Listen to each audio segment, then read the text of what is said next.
Hello and welcome to the Pup Mommy.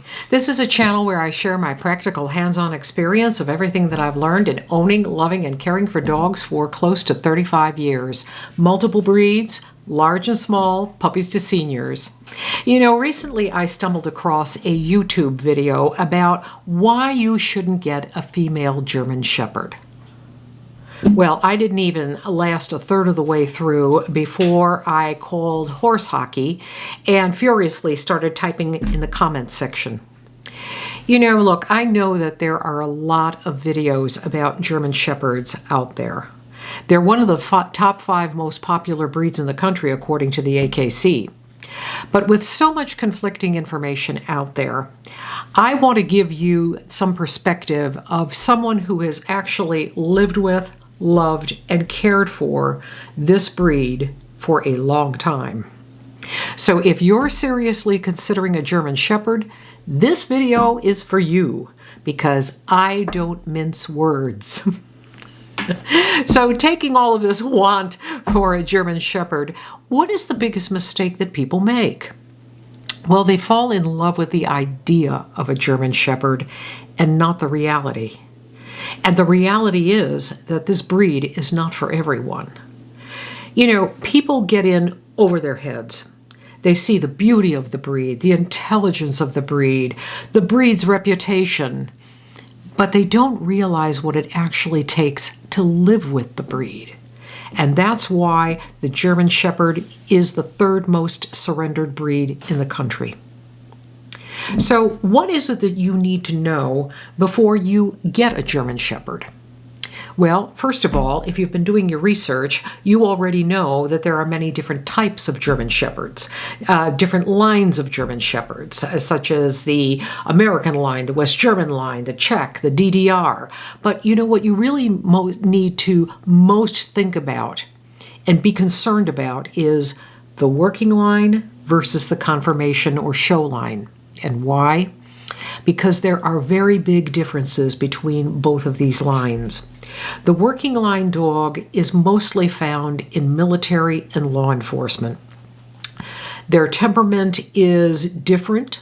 The temperament is more intense. They are very high energy dogs. And also their physical structure is different in that their frame is leaner and they're slightly smaller. The show or conformation line is what's usually found in most American homes and what you always see on dog programs. So let me say this very, very bluntly. If you don't already know what line of dog fits your lifestyle, I'm sorry, but you're already on the path to making a mistake. So here's another point.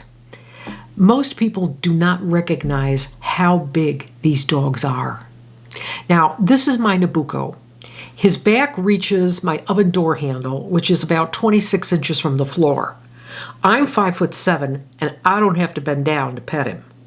Right now, Nabucco is weighing in around 93 to 95 pounds, and my female Ophelia is between 85 to 88 pounds. Now, these dogs also are not inexpensive to own. And granted, I have 2 Shepherds, but I will go through about 10 pounds of milk bones and other dog treats every 6 weeks.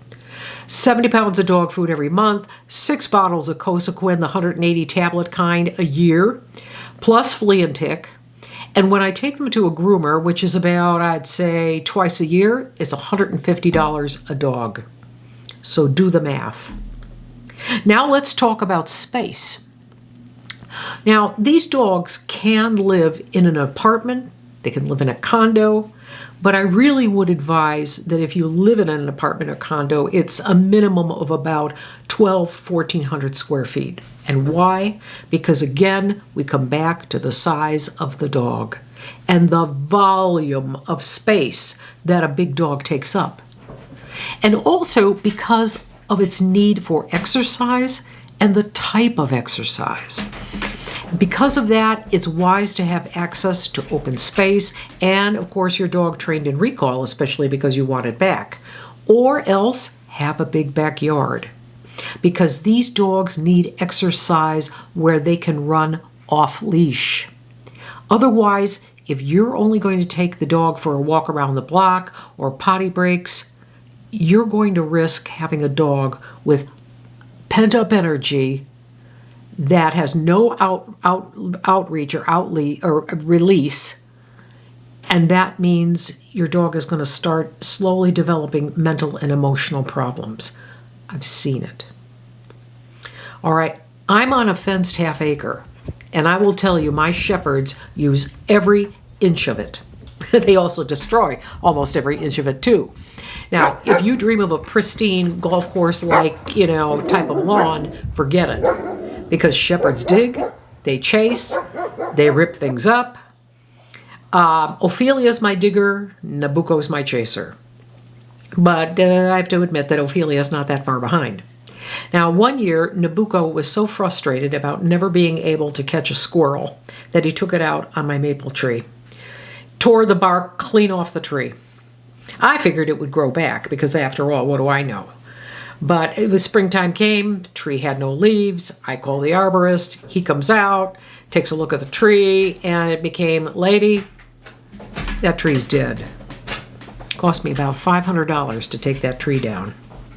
And here's another point.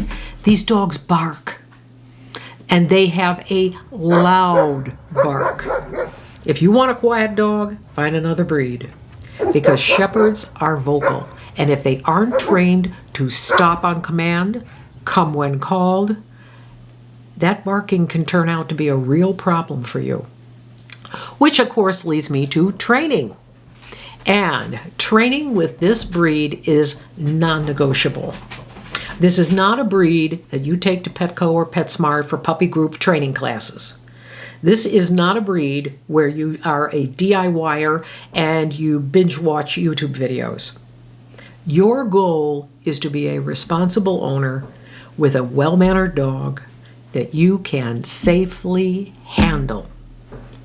And in order to get there, you need to invest the bucks in a professional trainer who is experienced in handling German Shepherds.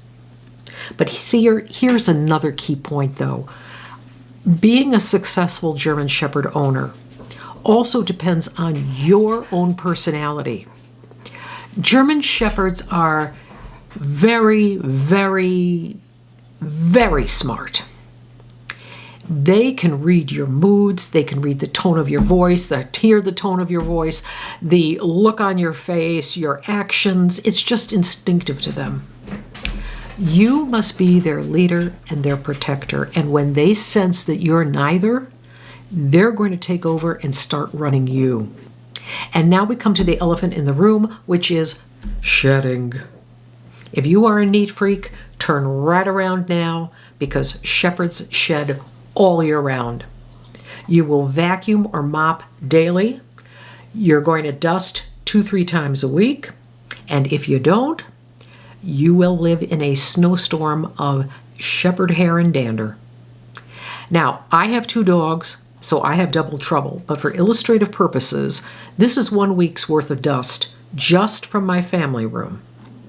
This is 1 week's worth of fur from my master bedroom. And only Nabucco sleeps upstairs. So finally, if you're still determined to get that German Shepherd, who do you get one from? This is not a breed that you buy from a backyard breeder, and the kind that you find all over Facebook, and believe it or not, they can also be found on the AKC Marketplace Find a Puppy.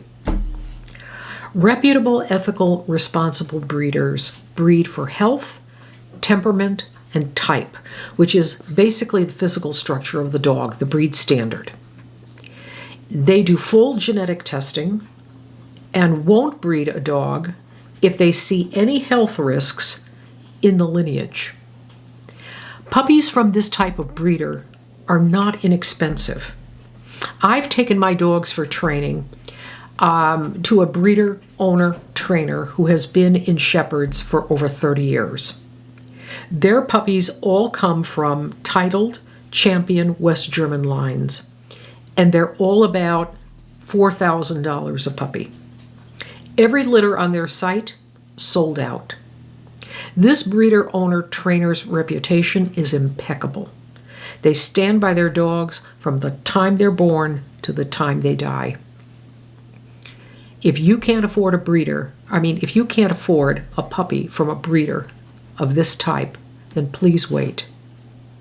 It's better to save up than to get a dog from another breeder that could cost you thousands of dollars in vet bills and a lot of heartbreak down the road.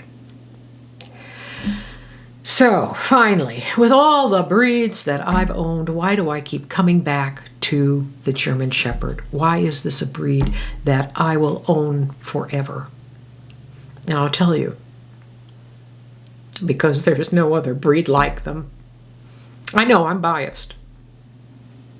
When they fall in love with you and you fall in love with them, it really truly is an unbreakable bond. They literally will do battle for you if they sense you're in danger. And I saw that years ago with my German Shepherd, Zarina. Years ago, we were in a vet clinic, and while we were sitting and waiting for an appointment, a man came in with an out-of-control giant Schnauzer. And Zarina watched. She laid there, and then the Schnauzer saw us. That and started coming toward us. Zarina went into lunge mode. She let out a bark that I swear shook the walls of the clinic. Caught the attention of the giant Schnauzer owner. He grabbed the dog and they bolted out of the clinic. You know, I believe that owning a German Shepherd is a privilege. When you look into their eyes, you understand really what true love and loyalty really mean. But here's the thing. Just because you love the breed doesn't mean it's the right breed for you. The dog of your dreams may not be the right dog for you at this point in your life. So, if you're ready for the responsibility of a dog, any breed, and need help finding a reputable, ethical breeder or breed rescue, I'll leave my contact information in the description section. I offer a complete set of personalized services of not only helping you determine the breed that's right for you, but finding the breeder, again, the breed rescue, and setting up your home and other professional resources you'll need, like the vet, the groomer, trainer. And then I stay with you for 30, 60 days afterwards if you have any questions or you need help. So with that, I'll close this video and I'll say thank you very much for watching. I do so appreciate it. Don't forget to like and subscribe. And I'll say bye for now.